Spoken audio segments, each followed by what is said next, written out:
Hello everybody. I have a helper today. This is Ruby. Most of y'all know she's my youngest. And so she is going to help us today with a science experiment that you can do at home.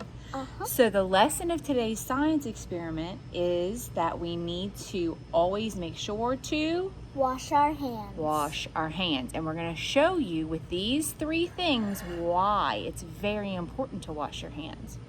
So we have some just regular black pepper, and we are going to sprinkle it in the bowl.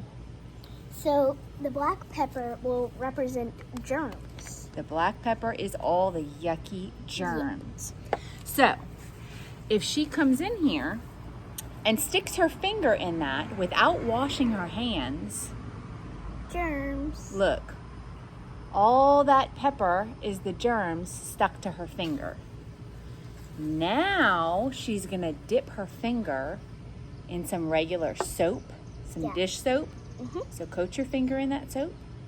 Now I want you to watch what the pepper does. And it doesn't matter what color it is. Right, it doesn't matter what color it is. Now watch the pepper when she sticks her soapy finger in.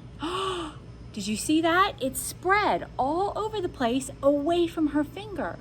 So the germs don't like soap. They're not going to cling to your finger if it's covered in soap and you're washing it. And if you didn't wipe it off, get down so they can see. If you didn't wipe the pepper off, some would still stick to your finger, and that's why we rinse. That's right. There you go. You have to rinse your hands with the soap on it to get all the soap and all the germs off all at the same time. So this is an experiment that you can try at home. So all you need is pepper, a bowl of water, and some dish soap. So we hope you try this at home and have fun, and we hope you liked this little experiment. Bye.